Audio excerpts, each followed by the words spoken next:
तर हे sir frank Worrell यांचं घर आहे. छोटंसं घर आहे. इथे ते जन्मले. माल्कम डेन्झिल मार्शल मॅको ची समाधी आहे. किती छान लिहिलं आहे बघा त्याच्या मुलीने. Prayer, my little prayer, O Lord I love my father and I know he is fighting inside. Connie and daddy love you very much. God bless my father. I want you to know that daddy loves mummy. I love my father. नमस्कार.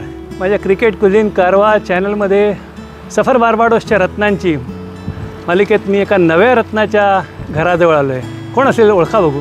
Barbados म्हटलं की पहिल्यांदा आठवतात ते 3 Ws of West Indies, Worrell, Weekes आणि Walcott. त्याच्यापैकी मी आत्ता आलो आहे सर फ्रँक वॉरेल यांच्या घरासमोर. तर हे सर फ्रँक वॉरेल यांचं घर आहे. छोटंसं घर आहे. इथे ते जन्मले. नंतर त्यांची आई न्यूयॉर्कला गेली, वडील बाहेर होते म्हणून ते जमैकाला गेले, जमैकाकडनं खेळायला लागले. पण वॉरेल हे बार्बाडोसचेच क्रिकेटपटू म्हणून ओळखले जातात. आणि ज्या 3Wनी वेस्ट इंडिजला नावलौकिक मिळवून दिला, प्रतिष्ठा मिळवून दिली, त्याच्यातले सर फ्रँक वॉरेल. आणि हे पहिले वेस्ट इंडिजचे पूर्ण वेळ असलेले काळे कर्णधार म्हणता येईल असे फ्रँक वॉरेल. आणि त्यांच्याच नावाने आज ऑस्ट्रेलिया आणि वेस्ट इंडिज यांच्या कसोटी मालिकेला फ्रँक वॉरेल ट्रॉफी म्हणतात. तसं आहे ना, फक्त 42 वर्षाचं आयुष्य लावलं, पण त्यांनी वेस्ट इंडिज क्रिकेटला जी उंची दिली ती तुम्ही त्यांच्या आकडेवारी वगैरे काही बघू नका, नाही ते चांगलीच आहे. पण त्याच्यापेक्षा त्यांनी वेस्ट इंडिज क्रिकेटला जो मान दिला या 3Wनी, दरारा दिला, आत्मसन्मान दिला, ते महत्त्वाचं आहे. आज फ्रँक वॉरेल यांच्या नावाने बरंच काही काय चालू आहे इथे. म्हणजे त्यांच्या नावाने ब्लड डोनेशन ड्राईव्ह असतो, अजून बऱ्याच गोष्टी. त्यांच्या ब्लड डोनेशनची पण एक गंमत आहे.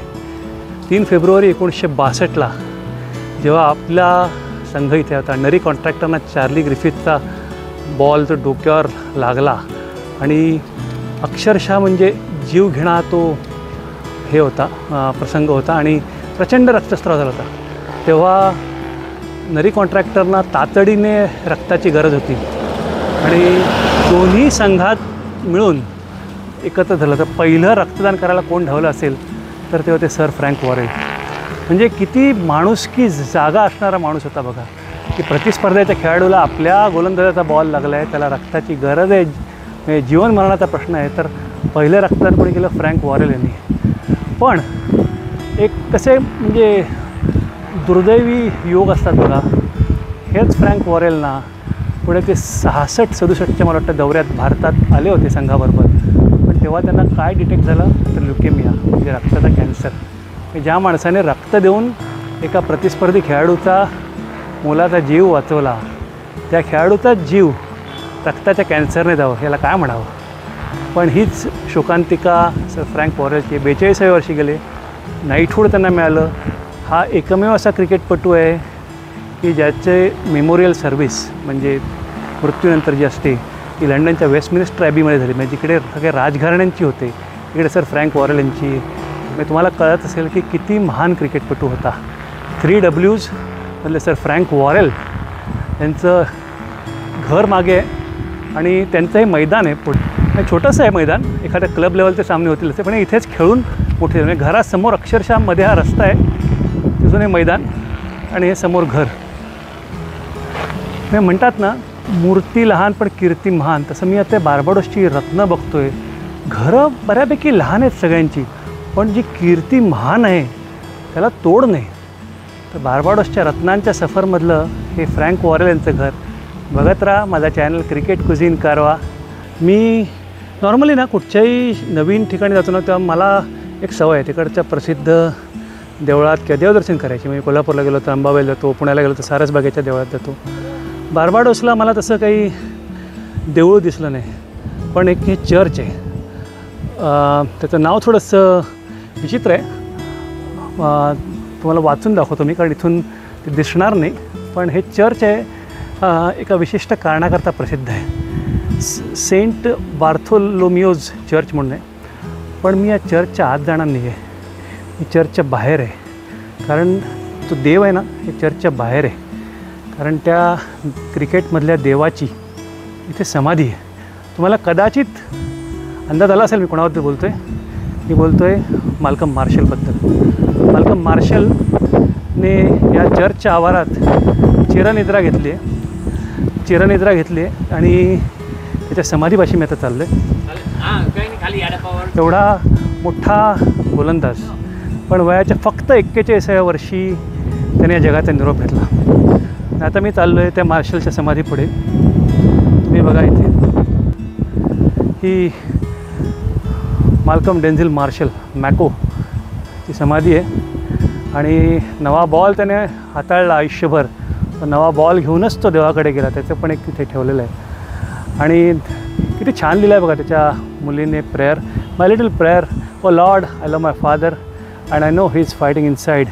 Connie and Daddy love you very much. God bless my father. I want you to know that Daddy loves Mummy. I love my father. He was the best father I had in the world. Father, I love you. Mummy, very, very much. God bless us all. God take care of my father, for I love him very much. God bless all of us.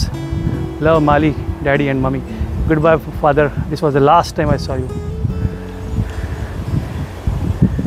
खरंच किती touching लिहिलं आहे ना, म्हणजे आई आणि मुलाने, बायको आणि मुलांनी मिळून. तर हा आपला माल्कम मार्शल म्हणजे माझ्या लहानपणीच वेस्ट इंडिज क्रिकेट आठवतं आहे मला. गार्नर, होल्डिंग, रॉबर्ट्स आणि मार्शल.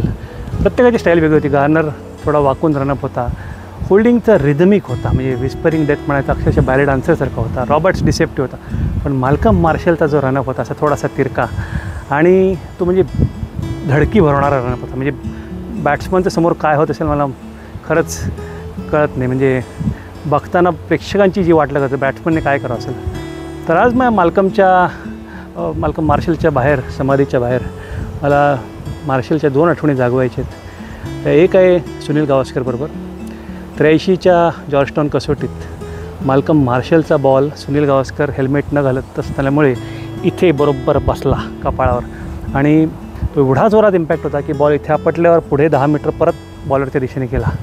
मी डोकं सुन्न झालं असेल, आतमध्ये सगळं हल्लं असेल.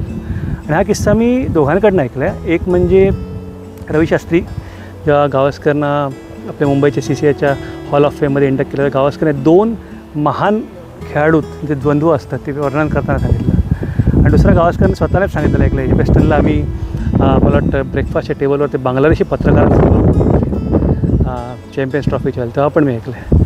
तर सांगायचा मुद्दा या किस्स्यातली मुख्य कहाणी अशी आहे, मार्शलचा बॉल ज्या गावस्करना लागला तर कुठचाही वेस्ट इंडिजचा खेळाडू स्लिप किंवा यष्टीरक्षक सोडून जागा विचारायला आला नाही. Hey man, how you doing, are you okay, nothing like that. West Indies cricket आहे होतं. गावस्कर 49 होते. त्यांना वाटलं असेल गावस्करना की पुढचा बॉल हा आउटसाईड ऑफ स्टंप असेल तर परत एक बाउन्सर असेल, कारण मी हादरून गेलेला माहिती आहे. गावस्करने मार्शलच्या मनातलं ओळखलं होतं. ते फक्त स्क्वेअर लेग परत चालत जाऊन परत आले, परत गार्ड घेतला. फक्त मार्शलच्या हाताला बॉल दिसत होता आणि त्यांना माहीत होतं पुढचा बॉल मार्शल काय करणार आहे, कारण तो यॉर्कर टाकणार माहीत होतं. गावस्करनं फसवायला गावस्करने जस्ट थोडंसं स्टेप आउट होऊन तो खणखणीत स्ट्रेट ड्राईव्ह मारला. तो बाउंड्री लाईनवर गावस्करने बॅटवरती केली. 53 झाल्याबद्दल मार्शल कमरेवर हात घेऊन गावस्करकडे बघत बसलं. हे जे 2 महान खेळाडूंमधलं द्वंद्व आहे ना, एकमेकांच्या मनात काय चाललं आहे ते ओळखून आपला डाव रचणं, हे मला आज आठवलं मार्शलकडे. आणि दुसरी मार्शलची आठवण आहे अर्थातच माईक गॅटिंगची, 86च्या किंगस्टन जमैका सबैना पार्कच्या कसोटीतली. गॅटिंगच्या नाकाचा मांसाचा तुकडा त्या बाउन्सरच्या बरोबर बॉलला, मार्शलने पुढचा बॉल टाकायला बॉल उचलला आणि तो असं फेकून दिला, कारण त्याला ते मांस चिकटलेलं होतं. मी जेव्हा 2002 साली मला वाटतं नॅटवेस्ट ट्रॉफीच्या वेळेला माईक गॅटिंगला जेव्हा लॉर्ड्सला भेटलो आणि त्याच्यावर फोटो काढायला गेलो, मला खरं नव्हतं, माझं सगळं लक्ष गॅटिंगच्या नाकाकडे होतं, कुठे मिळतो मिसिंग पोर्शन कुठे.